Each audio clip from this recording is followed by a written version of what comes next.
69वां सर्ग।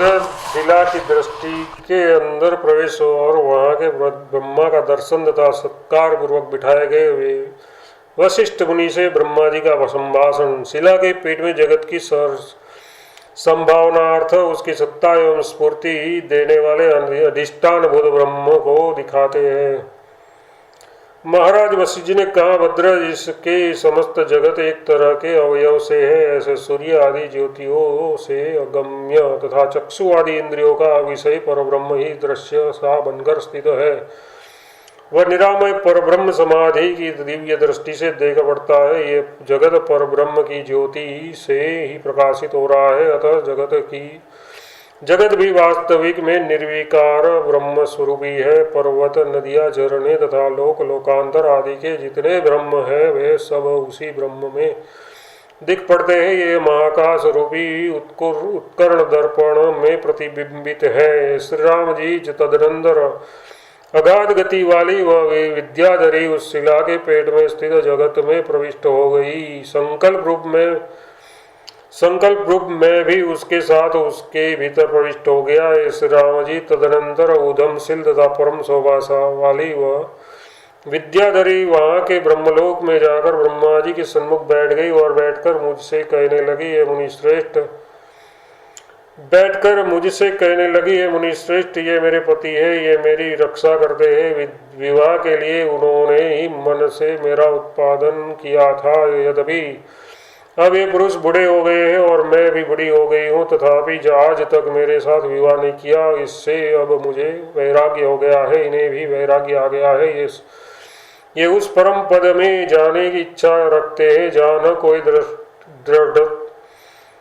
दृष्टता है, न दृश्यत्व है और न शून्यत्व ही है। श्री राम जी, ये विद्याधरी जब तक ये मुझसे कह रही थी तब तक इस जगत में महाप्रलय काल समीप आ रहा था। फिर उस विद्याधरी ने कहना आरंभ किया, भगवान, अभी भी ये अपने ध्यान से विचलित नहीं होते। पर्वत के सदस्य अपनी मुनि वृत्ति से मानो ये अचल पर्वत ही लगते हैं। हे मुनीश्वर, इसलिए मुझे और इन्हें भी बोध देकर उस परब्रह्म के मार्ग में लगाने की कृपा कीजिए जो वैज्ञानिक प्रलय तक के सारे संसारों का मूलभूत कारण है। हे श्री राम जी, उस विद्याधरी ने मुझसे वैसा कहकर फिर उस ब्रह्मा जी को जगाने के लिए कहने लगी, हे स्वामी, आज अपने इस घर में ये सब मुनियों के श्रेष्ठ महाराज वशिष्ठ जी पधारे हैं। ये मुनि दूसरे जगत रूप घर में रहने वाले ब्रह्मा जी के पुत्र हैं। हे नाथ, गृहस्थ पुरुषों के घर में होने वाली समुचित पूजा से अपने घर पर पधारे हुए उनका सत्कार कीजिए। स्वामी, आप ये जानिए कि ये मुनि श्रेष्ठ पूज्य है, इसलिए अर्घ्य पाद्य आदि से उसकी पूजा कीजिए।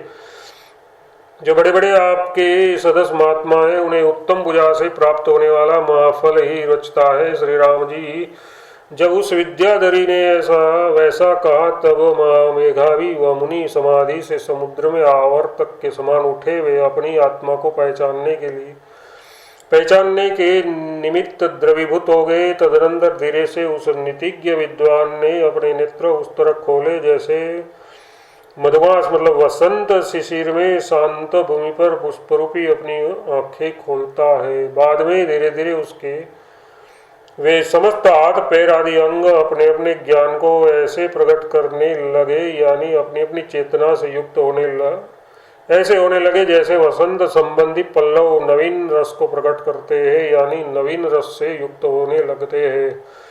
अनंतर देव, सिद्ध और अप्सराएं चारों तरह से ऐसे आदमकी जैसे प्रातः काल में खिले हुए कमलों से युक्त सरोवर से चंचल हंस पंक्तियां श्री राम जी उस ब्रह्मा ने सामने उपस्थित हमको और विलासिनी उस रमणी को देखा। देखने के बाद उन्होंने ये वचन कहा। उसका वचन ओंकार पूर्वक स्वरोच्चार के कारण बड़ा ही रम्य लगता था। सिरोधर जगत के ब्रह्मा जी ने कहा, हे नाथ, मैं आंवले के सदस्य असार संसार के तत्वों को जानने वाले, हे ज्ञान रूपी अमृत बरसाने वाले महामेघ, हे मुनि, आपका स्वागत हो। हे मुनि, अब इस अति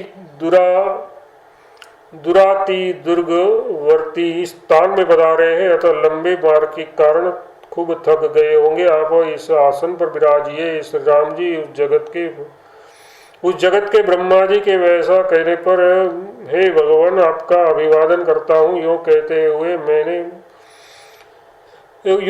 हुए मैं नेत्र के इशारे से दर्शित मणिमय आसन पर बैठ गया। अनंतर देवता, ऋषि, गंधर्व, मुनि, विद्याधर आदि द्वारा गाई गई उनकी स्तुतियां आरंभ हुई। फिर पूजा हुई और फिर नमस्कार हुए। अनंतर यथोयोग्य परस्पर व्यवहार की नीति संपन्न हुई। अनंतर एक मुहूर्त मात्र में देव, गंधर्व आदि भूतगणों के द्वारा वाणी से किया गया प्रणाम समारोह जब शांत हो गया, तब मैंने उन ब्रह्मा जी से कहा, बहुत भव्य के स्वामीन, ये विद्याधरी यत्नपूर्वक मेरे पास आकर कहती है कि तुम हम लोगों को बोधक वचनों से ये उपदेश दो। क्या उसका ये कहना उचित है या अनुचित? हे देव, आप सब प्राणियों के स्वामी हैं, समस्त ज्ञानों के पारंगत हैं, अतः ये काममुग्धा स्त्री क्या कह रही है, इसे हे जगतपिते कहिए।